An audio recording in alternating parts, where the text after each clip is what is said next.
ഇന്ന് നമ്മൾ തേനെല്ലിക്കയുടെ റെസിപ്പിയാണ് കേട്ടോ ചെയ്യുന്നത്. അപ്പം നെല്ലിക്കയുടെ ഗുണങ്ങളെ കുറിച്ചിട്ട് ഒരുപാട് പേർക്ക് അറിയാവുന്നത് തന്നെയാണ്. നെല്ലിക്കയിൽ ഒരുപാട് പോഷകങ്ങളും ഔഷധ ഗുണങ്ങളൊക്കെ അടങ്ങിയിട്ടുണ്ട്. അപ്പം കുട്ടികൾക്കൊക്കെ ദിവസം ഓരോ നെല്ലിക്ക വീതം വെച്ച് കൊടുക്കുന്നതൊക്കെ ഏറ്റവും നല്ലതാണ്. തേനെല്ലിക്ക ഉണ്ടാക്കിയെടുക്കാനുള്ള നെല്ലിക്ക നമ്മൾ നന്നായിട്ട് മൂത്ത നെല്ലിക്ക വേണ്ടിട്ട് എടുക്കാൻ വേണ്ടിയിട്ട് ഇതുപോലെ നല്ല പച്ചയിൽ നിന്ന് ഒരു ലൈറ്റ് പച്ചയായിട്ടുള്ള നെല്ലിക്ക വേണ്ടിട്ട് എടുക്കാൻ വേണ്ടിയിട്ട് അതായത് ഞാൻ തേനെല്ലിക്ക ഉണ്ടാക്കിയെടുക്കാനുള്ള നെല്ലിക്ക നന്നായിട്ട് കഴുകി വൃത്തിയാക്കി വെച്ചിട്ടുണ്ട്. ഇനി നമുക്ക് ഇതൊരു സ്റ്റീമറിലേക്ക് വെച്ച് കൊടുക്കാം. ഇതൊന്ന് ആവി കയറ്റിയെടുക്കണം കേട്ടോ. അപ്പോൾ ഞാനിവിടെ ഇപ്പോൾ ഒരു 400 ഗ്രാം നെല്ലിക്കയാണ് എടുത്തിട്ടുള്ളത്. അപ്പോൾ നിങ്ങൾ നെല്ലിക്ക എടുക്കുന്നതിനനുസരിച്ചിട്ട് ബാക്കിയുള്ള ഇൻഗ്രീഡിയൻസിൻ്റെ അളവൊക്കെ ആ ഒരു അളവിൽ തന്നെ എടുക്കാട്ടോ. നെല്ലിക്കയുടെ അതേ അളവിൽ തന്നെ ഇതിലേക്കുള്ള മധുരം ആയാലൊക്കെ. അപ്പോൾ നമ്മൾ സ്റ്റീമറിൽ നെല്ലിക്ക വെച്ച് കൊടുത്തിട്ടുണ്ട്. ഇനി ഇതാ വെള്ളം തിളപ്പിച്ച് എടുത്തിട്ട് അതിൻ്റെ മുകളിൽ ഇതാ തട്ട് വെച്ച് കൊടുത്തിട്ടുണ്ട്. ഇനി നമുക്കിത് അടച്ചു വെച്ചിട്ട് ആവി കയറ്റിയെടുക്കാം. ഒരു 3 മിനിറ്റ് ആവി കയറ്റിയാൽ മതി കേട്ടോ. ഇതുപോലെ ഒന്ന് ആവി കയറിയാൽ 3 മിനിറ്റ് അത്രയും തന്നെ സമയം മതി. കാരണം ഓവറായിട്ട് ആവി കയറി കഴിഞ്ഞാൽ നെല്ലിക്ക പൊട്ടിപ്പോവും. അങ്ങനെ പൊട്ടാൻ പാടില്ല കേട്ടോ. അപ്പോൾ ജസ്റ്റ് ഇത് ആവി കയറുമ്പോൾ തന്നെ ഇതിൻ്റെ കളറൊന്ന് മാറി വരും. അപ്പോൾ ഒരു 3 മിനിറ്റ് ആവി കയറ്റിയതിന് ശേഷം പിന്നെ നമുക്കിത് ചൂടാറാൻ വേണ്ടിയിട്ട് ഒന്ന് മാറ്റി വെക്കാം. അപ്പോൾ ഇത്രയും മതി കേട്ടോ. അപ്പോൾ കറക്റ്റ് 3 മിനിറ്റാണ് കേട്ടോ ഞാനിത് ആവി കയറ്റി എടുത്തിട്ടുള്ളത്. ഇനി നമുക്ക് ശർക്കര പാനി റെഡിയാക്കി എടുക്കാൻ വേണ്ടിയിട്ട് ഞാനിതാ 4 ശർക്കര എടുത്തിട്ടുണ്ട്. അതിലേക്ക് അരക്കപ്പ് വെള്ളം ഒഴിച്ച് കൊടുത്തിട്ട് ഒന്ന് തിളപ്പിച്ചെടുക്കുന്നുണ്ട്. അപ്പോൾ ഇതിലേക്ക് മധുരം നമ്മൾ നെല്ലിക്കയുടെ അതേ അളവിൽ തന്നെയാണ് കേട്ടോ എടുക്കേണ്ടത്. അപ്പോൾ നെല്ലിക്ക ഞാനിവിടെ ശർക്കരയും പഞ്ചസാരയും ചേർത്ത് ആണ് എടുക്കുന്നത്. നിങ്ങൾക്ക് ശർക്കര മാത്രം വെച്ചിട്ടും ചെയ്യാം കേട്ടോ. അപ്പോൾ അതാ നെല്ലിക്ക ചൂടാറി വന്നിട്ടുണ്ട്. ഇനി നമുക്ക് ഇതുപോലെ ഒരു ഫോർക്ക് വെച്ചിട്ട് നെല്ലിക്കയെ നന്നായിട്ട് ഒന്ന് കുത്തി കൊടുക്കണം. എല്ലാ ഭാഗത്തും ഇതുപോലെ ഹോളാക്കി എടുക്കാം കേട്ടോ. പിന്നെ ജീവിതത്തിൽ എല്ലാവരും ഹാപ്പി ആവാൻ ആഗ്രഹിക്കുന്നവരാണല്ലേ.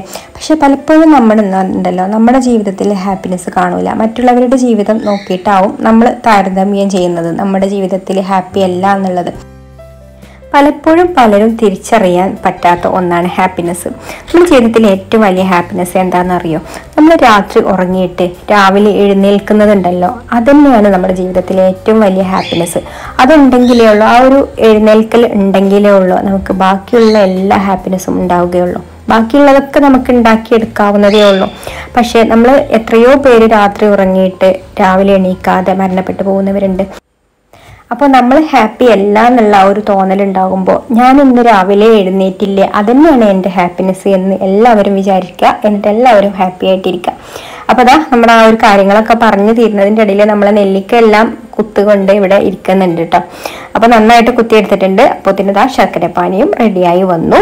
ഇനി നമ്മളിത് അരിച്ചിട്ട് വേറൊരു ബൗളിലേക്ക് മാറ്റി ഒഴിച്ചു കൊടുക്കുകയാണ്.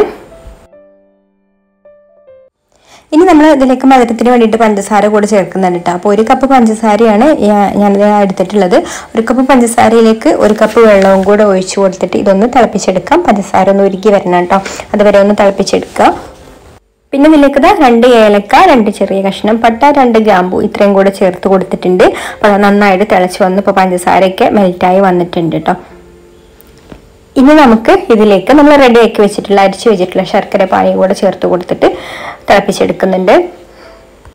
ഇനി നമുക്കിതിലേക്ക് നെല്ലിക്ക ചേർത്ത് കൊടുക്കാം കേട്ടോ. അപ്പോൾ നെല്ലിക്ക മുഴുവനായിട്ട് ചേർത്ത് കൊടുത്തിട്ട് നന്നായിട്ട് വെന്ത് വരണം. കുറച്ച് സമയം വെച്ചിട്ട് തന്നെ ഒരു മീഡിയം ഫ്ലെയിമിൽ ഇട്ടിട്ട് ഇതിങ്ങനെ സാവധാനം തിളച്ച് ഈ ഒരു പാനിയൊക്കെ ഒന്ന് വറ്റി വരണം കേട്ടോ. പാനി വറ്റി എന്ന് പറഞ്ഞാൽ ഒരു ഒട്ടുന്ന പരുവത്തിൽ അത്രയും ആയി കിട്ടണം. അപ്പോൾ കുറച്ച് സമയം വെച്ചിട്ട് തിളപ്പിച്ചെടുക്കുക. എന്നാലുള്ള നെല്ലിക്ക നന്നായിട്ട് സോഫ്റ്റ് ആയിട്ട് വരുള്ളൂ.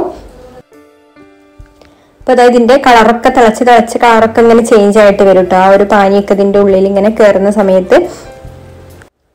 ഇനി നമുക്ക് ഇതിലേക്ക് 1 ടേബിൾ സ്പൂണ് നാരങ്ങ നീരും കൂടെ ചേർത്ത് കൊടുക്കുന്നുണ്ട്. ശർക്കര ഒന്നും കട്ട പിടിക്കാതിരിക്കാൻ വേണ്ടിയിട്ടാണ് കേട്ടോ.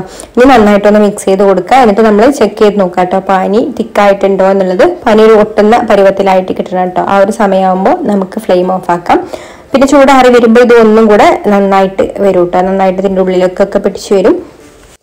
ഇപ്പോൾ പാനിയുടെ പരുവം എന്താ ഇതുപോലെ നമ്മളിങ്ങനെ ഒറ്റിച്ച് നോക്കിയാൽ ഒലിച്ചു പോകാത്ത ആ ഒരു രീതിയിലായിട്ട് കിട്ടിയാൽ മതി കേട്ടോ. ഇപ്പോൾ ഞാൻ ഫ്ലെയിം ഓഫ് ആക്കിയിട്ടുണ്ട്. ഈ ചൂടാറി വരുമ്പോൾ ഇതൊന്നും കൂടെ നെല്ലിക്ക കളർ മാറിയിട്ട് വരും കേട്ടോ. പിന്നെ നമ്മളിതൊരു ഒരാഴ്ച കഴിഞ്ഞിട്ട് ഉപയോഗിക്കുകയാണെന്നുണ്ടെങ്കിൽ ഏറ്റവും നല്ലതാണ്. ഇതിപ്പോൾ കുറച്ചേ ഉള്ളൂ. കൂടുതലൊക്കെ ഉണ്ടാക്കി വെക്കുകയാണെന്നുണ്ടെങ്കിൽ കുറേ കാലം കഴിയുമ്പോൾ നല്ല ടേസ്റ്റാണ് കേട്ടോ. അപ്പോൾ നമുക്കിതിന് പൊട്ടുന്ന ഒരു കുപ്പിയിലാക്കിയിട്ട് സൂക്ഷിച്ച് വെക്കാം. അപ്പോൾ എല്ലാവർക്കും ഇന്നത്തെ ഈ ഒരു റെസിപ്പി ഇഷ്ടമായിട്ടുണ്ടാവുമെന്ന് വിചാരിക്കുന്നു. ഇഷ്ടമായിട്ടുണ്ടെങ്കിൽ ഒന്ന് ലൈക്ക് ചെയ്യുക, ഷെയർ ചെയ്യുക. അതുപോലെ തന്നെ ചാനൽ സബ്സ്ക്രൈബ് ചെയ്യാതെ കാണുന്നവരാണെങ്കിൽ ഒന്ന് സബ്സ്ക്രൈബും കൂടെ ചെയ്യാൻ മറക്കരുത് കേട്ടോ. താങ്ക്